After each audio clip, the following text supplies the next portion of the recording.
Bang. And tonight we are live chatting with Sharon Halliday, blogger, columnist, author of Messages from the Heart, 39 Answers to Your Life Questions. Sharon, we are so lucky to have you sharing your content, sharing your value with the group tonight. Obviously, recording this for Mummy Jobs Australia support group, we've got over 1,400 members, but I know that we're sharing this far and wide beyond as well.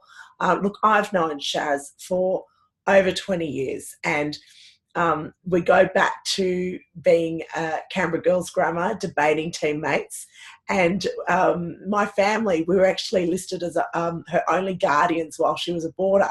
So quite often Shaz would come back to our house and we'd scoop up our spag bowl while madly writing our debating cards out and trying to get our last points on the table.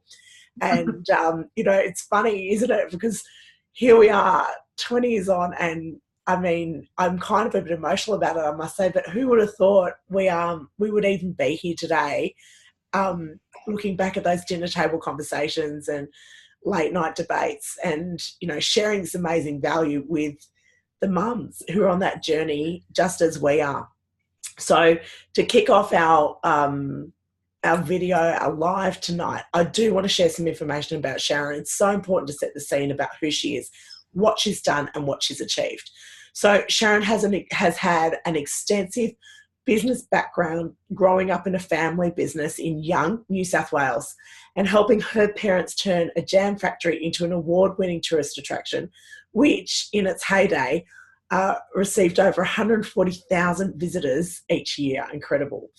She has a Bachelor of Tourism degree, was a finalist for 5 consecutive years in the Young Australian of the Year Awards, and is a recipient of one of Australia's most prestigious awards, the Centenary Medal, for her contribution to Australian society. I had to say that slowly because it needed that pace. Incredible. Sharon also worked as an assistant tourism manager for the Urubadala Shire Council, and alongside the manager was responsible for managing $1 million marketing operations budget. She, of course, in 2011, she opened her own Reiki healing practice, Healing from the Heart, in Batemans Bay, where we'll be talking to her from tonight. And she's a certified angel intuitive, and last year fulfilled a lifelong dream of becoming a published author. And that's exactly where I want to start, because we're talking about chasing our dreams tonight, Sharon, and congratulations on the achievement, by the way. So tell us, did you always want to be an author, and how did you get your book published through that journey of motherhood? Well, thanks very much, Chris, for having me on tonight. And I just want to say a shout out to your members, and I hope they get something out of this tonight. As I always say, take the best, flick the rest. And I think it's pretty cool that this interview has coincided with the 1-year anniversary of the book. So 1 year ago today it was published. Pretty exciting stuff. I still kind of pinch myself, and as I say, this is like my other baby. I've got 2 physical babies and then the book. I guess to get into answering your question, my love of writing really started with my love of reading. So as you mentioned, we had a family business. Mum and Dad were always pretty busy. Used to spend a lot of time with my nan. So she would read me Enid Blyton stories to get me to sleep at night. I have fond memories of that, and her buying me every book in the Anne of Green Gables series. And so then I started writing little notes on the farm. I would go take a backpack and a pen, a pencil and a journal, and I'd go to the furthest corner. I guess it was a type of escape at the time. Mum, Dad busy, had to entertain myself. But I started writing about everything from the red cherry dirt to the sunsets to the struggles that we experienced on the farm. And, later on it would be boys and love. At that age. I did win a Henry Lawson Award for poetry at age 11, and I suppose that really started getting me thinking about that maybe this was something that I could do. At age 15, I was in our family business. As you know, I would have been at boarding school then, and my parents were approached to participate in what was then the Regional Tourism Awards. My dad took one look at the criteria. Him and mum had left school at 14. He felt like it was all too hard. He threw it in the bin. I dug it back out and I started writing notes. And this is what started as a submission writing process that spanned 7 years. So in my school holidays, once a year, I would take the whole 2 weeks.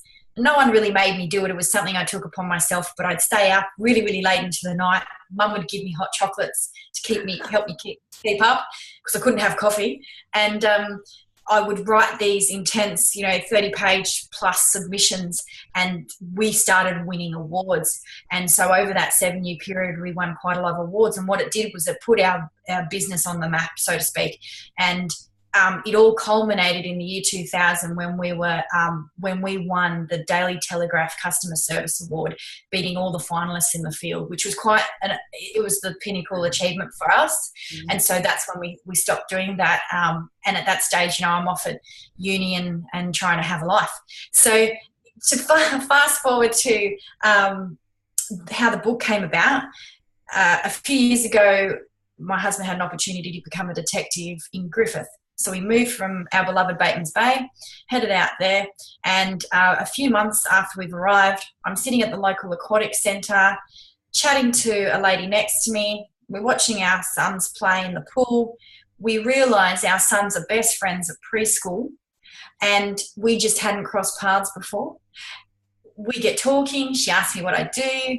I tell her how I do angel card readings, and I have the Healing from the Heart business and do Reiki. She's quite intrigued, and then she tells me she's the editor of the area news. So this is Monique, and we've actually since become really good friends from that moment. But she's asked me in that conversation, would you like to write a weekly column for the paper?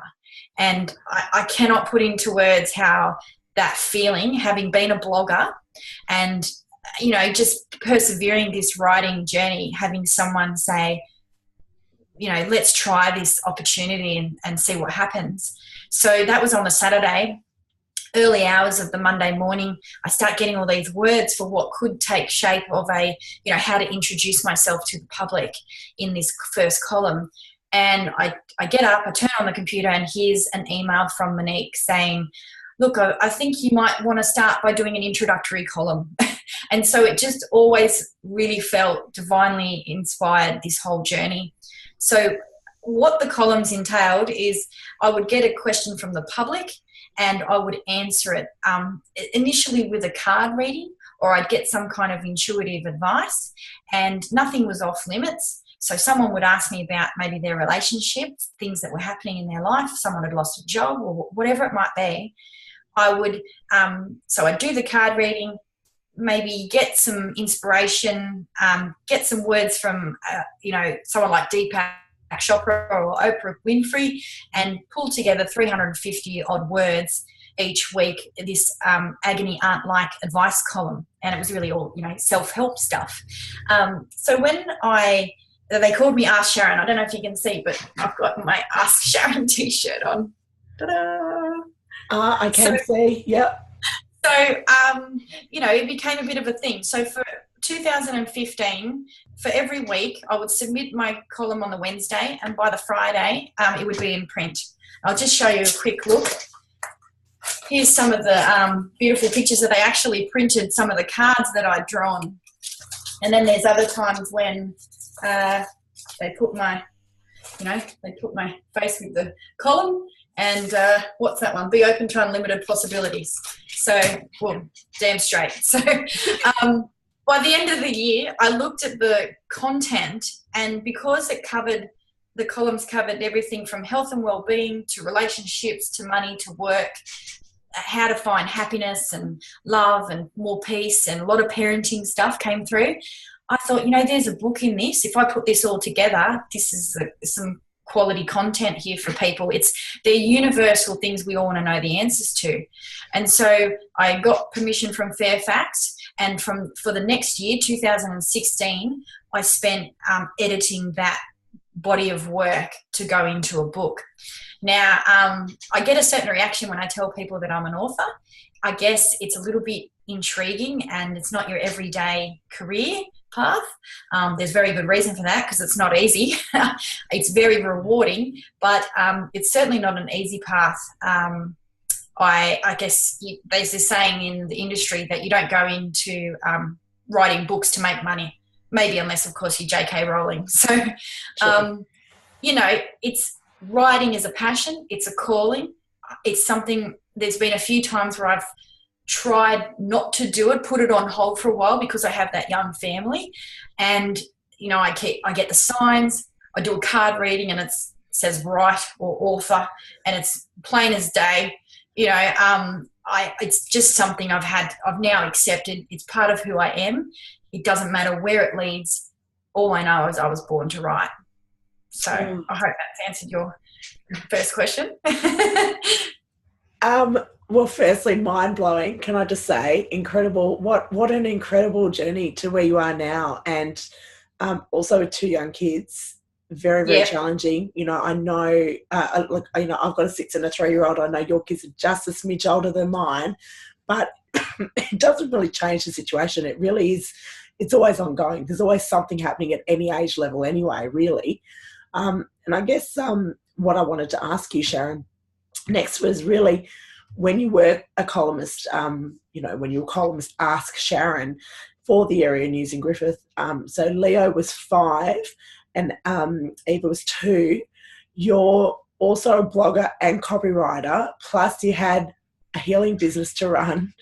How did you fit it all in? So, obviously we're here tonight talking about all of that time management stuff and, what advice can you put out there and give to the members? Well, how did I fit it all in? 2 words, sheer grit, and I guess determination.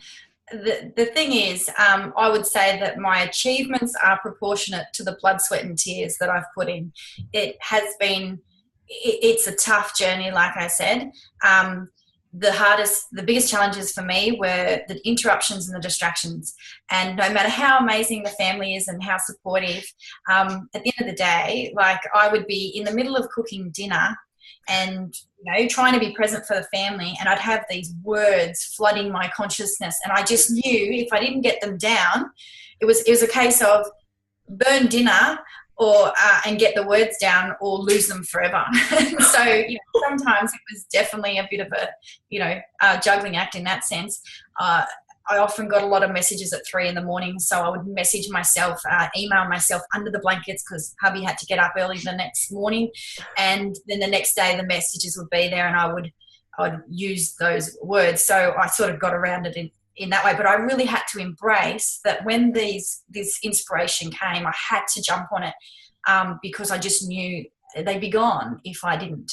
And so with the challenges of interruptions and distractions for that whole year of 2016, what I had to do, I got to a point where every Saturday, just about, I shipped myself off to the Griffith Library and I close myself off in one of their private rooms, have all my materials, and I would beaver away for 5 or 6 hours. No social media, no housework distractions, no little mouths to feed. I just had to get on with it. And that's how the book got done, essentially. So that was my saving grace, and it was all about commitment. So there's a big message in that. And look, I've had my fair share of moments where I've literally been on the ground in a fetal position, crying, so overwhelmed. I had a column due or had a deadline with the book due, and wondering why had I been given this path if it was so damn challenging. And I guess the answer to that is, like, we all have stuff that we go through, and it's the experience. Ironically for me, that experience is what gives me material to write about. And so when I was getting a question about parenting, I could answer it because I was living it. So, there's this great quote that I love by Frank A. Clark. I think he's an American politician, that if you can find a path that has no obstacles, then it probably doesn't lead anywhere. And so it's really about reminding myself of that all the time, that this experience, all of our experiences, it fuels something within us. For me, it fuels my writing. For someone else, it might fuel their determination to achieve their dream, whatever that might be. And this idea of juggling work and family is something that really fascinates me. It's like a scientist searching for the magic formula of this buzzword, work-life balance, whatever that is. And I mean, I write about that in the book. It's great in theory. It's virtually impossible in real life. So my feeling is that being mindful of balance is sometimes, you know, you're not going to get it exactly right, but just being aware of where you are out of balance can help you. And so, you know, it's like a tightrope act instead of a juggling act, where if you put one foot wrong, not only do your responsibilities come crashing down, but yourself. And that's when you can get sick and you get overtired, fatigued, maybe have a breakdown, big things happen, wake-up calls, something jolts you and reminds you to take stock of what is truly realistically manageable. And so that's something that I think is a constant, especially for all mums. You always have to keep checking in with yourself and being, you know, strong enough to know when to pull back from things and when to sort of save yourself. In the book, I talk about this concept called the oxygen mask syndrome. And really what it's all about is that when you're in the plane and that announcement comes over, put the mask on yourself first, because you can't help anyone if you're dead. And it's really that same principle for mums. A lot of us have been taught to put everybody else before ourselves. Now, of course, there's time that you have to attend to your family and there's certain things you've got to do. But in general, if you keep putting yourself to the bottom of the to-do list, you are going to burn out, or, you know, something more serious might happen. We get that wake-up call. And this whole idea of juggling is something that is really, I guess, paramount to the next book that I'm working on for mothers, and looking for solutions for them, how to bring some of that peace back into the everyday, and how they navigate motherhood. And so that's, again, all that experience is really fueling that next book. So I look at priorities, and I know, you know, priorities is not a very sexy solution, but it's a very real one. And so you've got to go with whatever works. But for me, I look at priorities in terms of myself, family, and work, just to keep it simple, and trying to be mindful of, as I said before, where I am at, maybe getting out of balance. Something I use that I also talk about in the book is this, I'll just show you a picture, the priority matrix.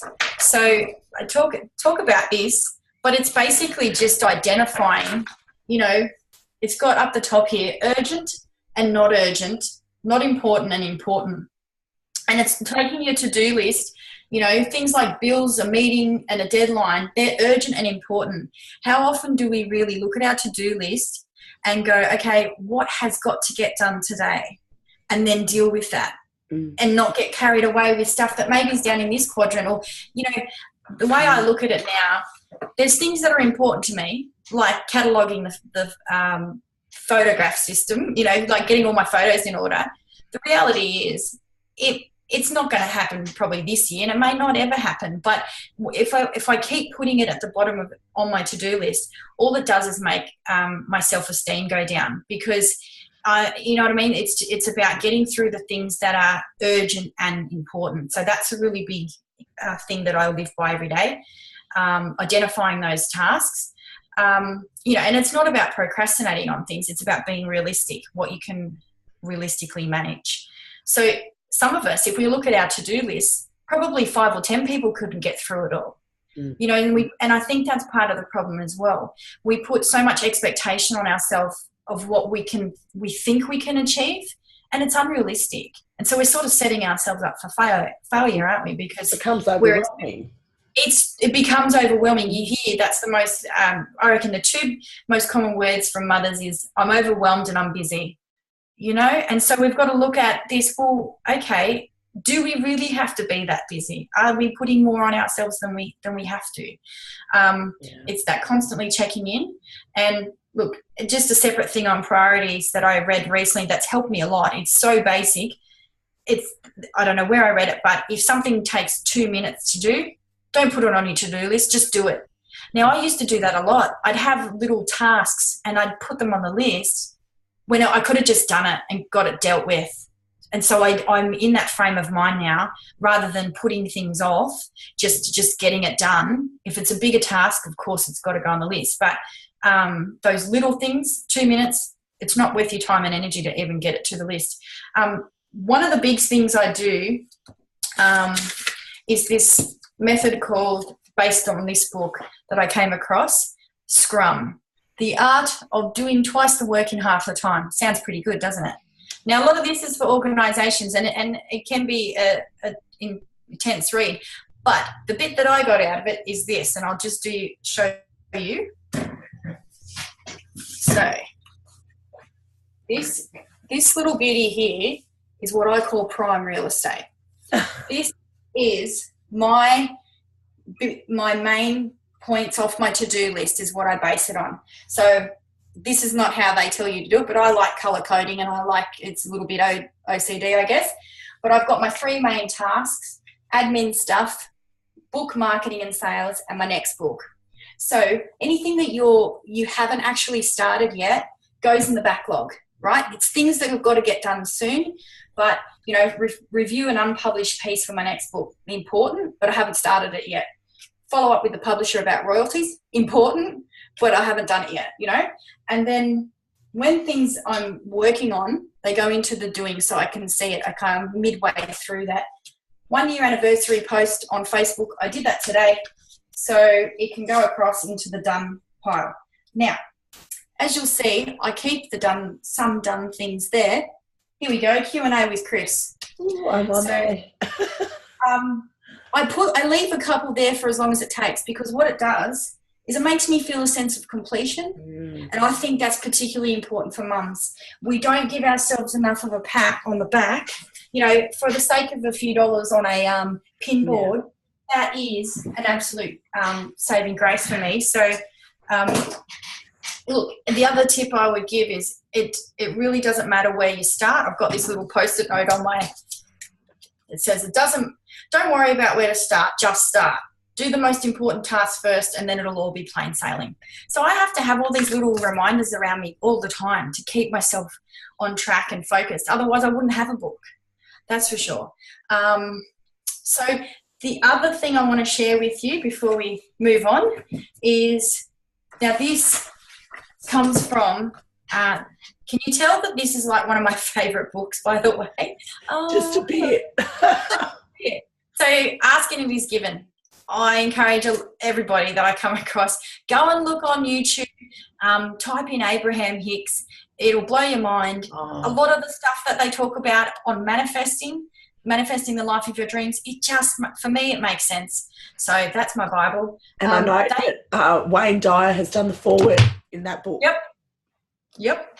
So one of the processes that they talk about is this thing called, it's basically surrendering certain things to the universe. So I'll just take you through this quickly. So on this side of the paper, you go, things that I will do today. Now, these are a couple of things that you are going to get done that day that have to get done. For example, go over my notes for Mummy Jobs Australia. I had to do that this week. Help my son with his speech due for school. It was happening. Had to do that. Send out anniversary posts regarding the book. That had to happen. So things I would like the universe to do. Now, these are often things that maybe you're waiting for a follow-up or a call from someone. Having Sally from the paper get in touch with me about the profile piece we discussed. Now, Sally and I talked about this a while back, and I'm sure she won't mind me saying, I put this on the list. I hadn't seen it for a while. That night, so Saturday night when I went out, I saw her. And she said, I've been meaning to get in touch with you about that thing. Don't worry, it's still going to happen. This is how this works. But I must have surrendered it. So when I put stuff on this side, I surrender it completely. I'm like, okay, universe, you can take care of that. Have the publisher get back to me about a proposal. Have the bookshop make their payment for their stock. That's stuff I don't want to be following up. I'm going to let the universe take care of that. And I'll tell you, I've lost track of the amount of times that I've done that process, and within minutes, someone's called me back. I had an issue a few weeks ago with my dad and working out some money stuff, who owed who what, let's just say. And I thought, you know what, I'm going to put it on the list. And the next morning he called back to say, you know what, let's just sort this out. And it was a good resolution for both of us. I mean, amazing. Can't go wrong. Just before we move on, there's something I must get off my chest. Emails. And I call them the productivity killer. So emails are important. I get that, right? You hear people complain about emails all the time. I'm one of them. And the thing that I've learned to be disciplined with it is to do it in chunks. So I now do this thing with myself. First of all, when I get that dreaded email, I try to deal with it. I mean, that's the biggest thing, but that's a work in progress, that one. But when I am trying to deal with the emails, I do 10 emails in 10 minutes. So I also search by group. So let's say I'm looking for lots of, I follow Hey House stuff. I get lots of emails from them. Some of them I want to keep. Some of them I read and discard, but they can come in quite regularly. So I search for that company or that the sender, and then I do it in their chunk of their type of, you're grouping these emails together. I guess it's a little bit like when you put like items with like items and when you're decluttering and things like that. So it's the same principle. And I just find rather than going to the email in their order of when they've come in, do them in chunks like that. It's so simple, but it works. And the thing about not dealing with them when they first come in is, so you'll read an email, this probably happens to everyone, you get an idea of what you might want to do with it, but it becomes a bit too hard, so you don't deal with it. Next time you come back into the emails, it's still there. Guess what? You just duplicated your effort and your time. And as Sweet Brown said, I ain't got time for that. So that's the thing. You've got to nail this email system because it will run you otherwise.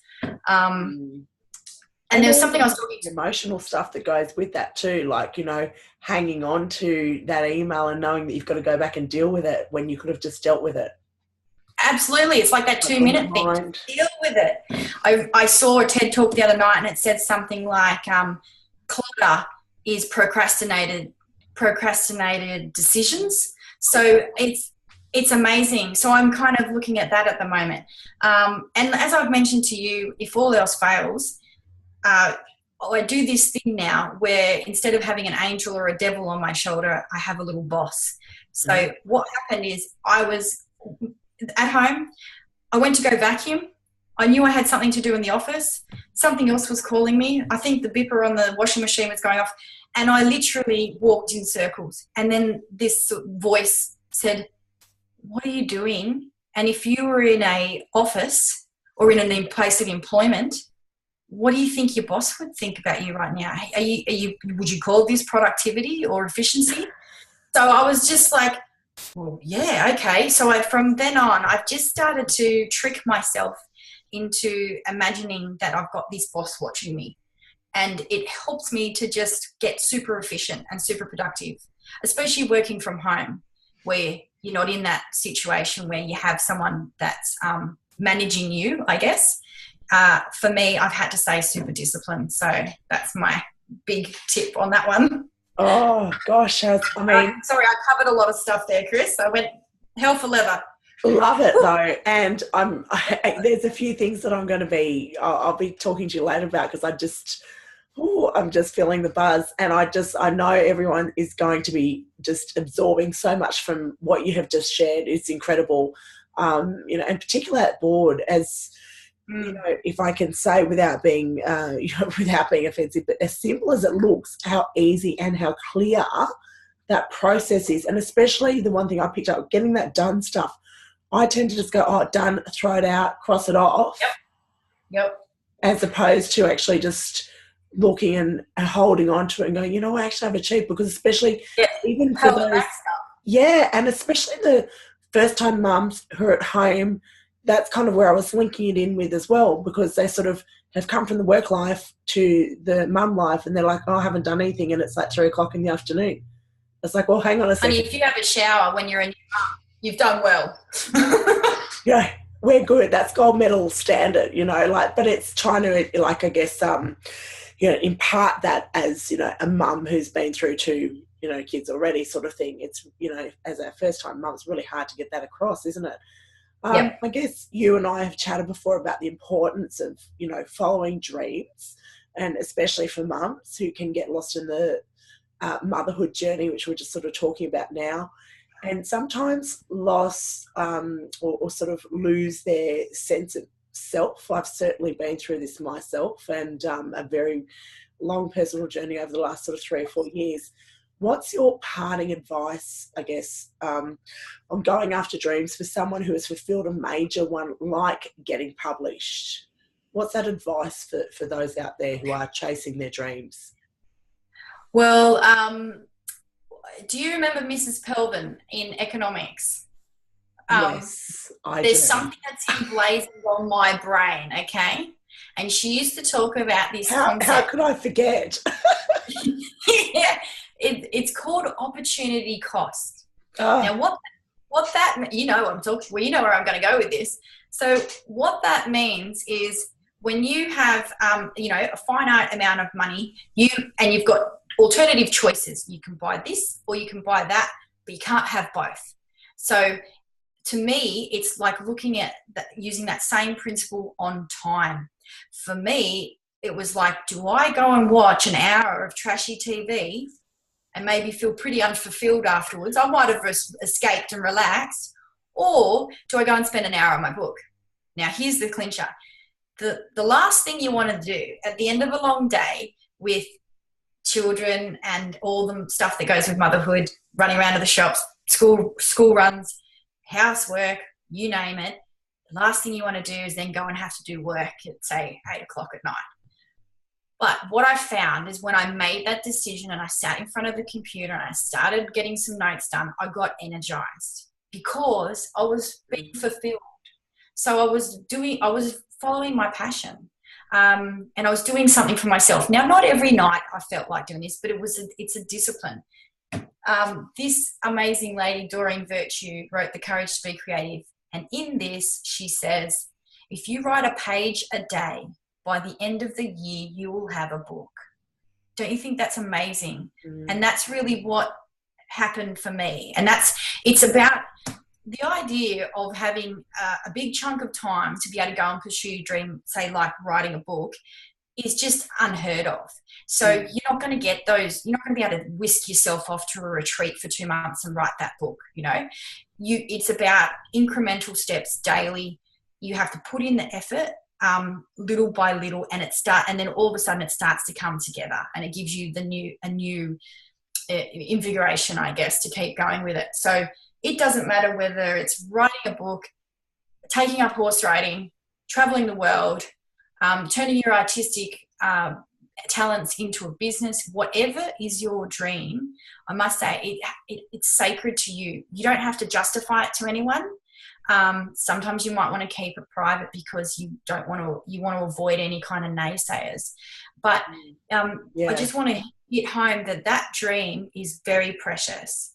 And so you need to do whatever it takes to nurture that dream. And that's really what I did with the book. There's another thing that I guess kept me going through all of this. And basically, my own death is what keeps my dreams alive. And what I mean by that is you remember Stace from school. Now, our age, she's gone from breast cancer.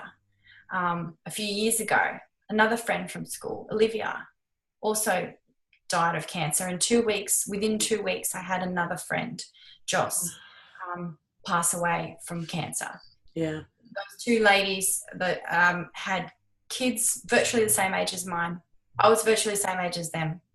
I mean, nothing shakes your world like a hit of, mortality. And the idea that we don't know how much time we've got. And I know that's cliche, but if that's not enough of a impetus to get going on living your dreams, following those dreams and your bliss, whatever that might be, I don't know what is. Yeah. Like, you just got to harness it and go with it, because who knows? What if you didn't get to pursue that thing that's really important to you, that's in your heart? how would you feel? And that's what I say to other people that are particularly trying to write a book. Like, get on with it, get it out there. It'll be your legacy, whatever it might be. So I guess that's what gives me the willpower to keep going and chasing my dreams. And there's plenty more to do. So I encourage all of your followers, your listeners, and your group members to do the same. And I just want to leave you with two quotes. They're both Oprah Winfrey ones. So on the back of her What I Know for Sure, what I love about this is that Oprah's book, What I Know for Sure, really is based on, I believe it was her columns from her O book. So I feel like we have a little connection there coming from a columnist to a book. And what she says on the back is, I know for sure your journey begins with a choice to get up, step out, and live fully. Mm. And the one other thing I want to leave you with is the biggest adventure you can ever take is to live the life of your dreams. And that's an Oprah quote as well. So, Chris, there you have it. I know we've covered a lot. We've gone on a bit of a journey, but I really hope your followers, your group members get something out of that.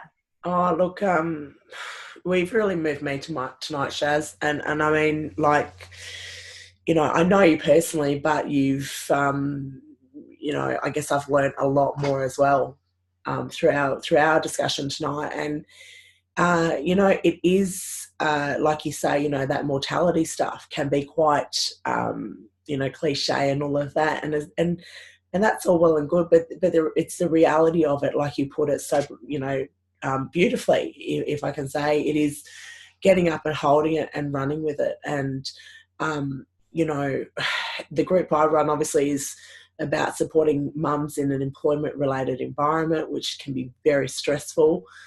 Some don't even know where they're going or what job they're going to, or if they're going back to a job they really love or not. You know, I always talk about ultimately you want to be fulfilled with what you're doing, you know, because why bother going into a role if you're not going to really enjoy it? I mean, sure, you know, you've probably got 5 to 10% of it that you don't love, but, you know, we can get through that. But if you're there, you know, 40% happiness, 60% hate, like, because it can be like that for people, it's really, you know, it's just like eating nails for people. I've had to help people leave their jobs before because they've hated them so much and they don't know how to get out of it. You know, so I talk about that fulfillment, and like you say, you know, it's living your best life, but living it now, and taking those opportunities when you can get them. There's just so much more I want to add to what you've said, because it really, I think it's going to resonate with a lot of people in the group. I really do. And like I say, if we can touch one mum, we're going to touch many. And journey of motherhood, very difficult. Parenthood, let's spread it out there as well. You know, we're so niched on motherhood here, obviously with my group, but it is that it's everyone. And, you know, we've got to get out there and support each other, and we've got to make sure that, you know, we're doing things like this that are spreading that message and spreading that encouragement that you can do it, that it is possible. Go back through, rewatch this video if you've missed bits, or if you haven't picked up on it all. If you're coming to the end of it, go back, watch, take notes, have a look at the strategies, the tips that Sharon has said and shared tonight, because there's been some really, really amazing golden nuggets. So thank you so much. I really appreciate your time. And, you know, I actually can't wait for us to do one of these again. I really can't, because I think that, you know, I feel, and I kind of know already, and I'm not sure if you can feel that through your, you know, your work and what you do, but I kind of feel like there's something there for us, Sharon. Yep, I do. And look, just echoing what you said, if anyone out there is finding anything at all a grind, then please have a good look at it and see if in any way you can change it, because sometimes we feel stuck and trapped. And I just want to tell you, it doesn't have to be that way. It shouldn't be that way. So I urge you to look for avenues, solutions, and hopefully we've both provided some light at the end of the tunnel there for some people tonight. So my only other question, Chaz, is like, where can people find you if they want to go and seek you out for, your services, your angel intuitive, and your book, and all that sort of stuff? Are you able to just sort of share that? Yeah. Look, everything's on www.sharonhalliday.com. And, you can find me on Facebook. I've got Sharon Halliday author page, and I've also got Healing from the Heart page, and then my personal profile. Happy for people to befriend me. I say the more the merrier. We're all in this together. So, they can purchase my book by going on to the sharonhalliday.com site, and there's a little link to the right, and it goes through to a shopping cart that way. So if they're interested, and I'll give you that special offer for your mummy group members. Thank you. So, thank you for having me. It's been a pleasure, and I'm sorry it was a big download, but we got there. Yeah, we absolutely did. And, it's so worth it. It kind of a little bit of a underlying, message there. Persistence is the key, isn't it? Absolutely. Keep at it and you'll get it, because we a little share at the end of this, we had a few tech glitches, so we jumped onto the Zoom tonight as opposed to a Facebook Live, and here we are finishing up, and kids are in bed, which is amazing. And look, it's a win. Sharon, thank you so much. I look forward to another opportunity to talk more about this and many other topics as well with you. Everybody, I hope you've enjoyed the live that we've had tonight. Of course, looking through the time management processes and our chasing our dreams through the journey of motherhood. Finishing off live, Sharon Halliday, Messages from the Heart, blogger and author, of course, and amazing person with so many achievements. And of course, myself, Christine Evans, founder of Mummy Jobs Australia. And all the best, everybody, and be well. Bye.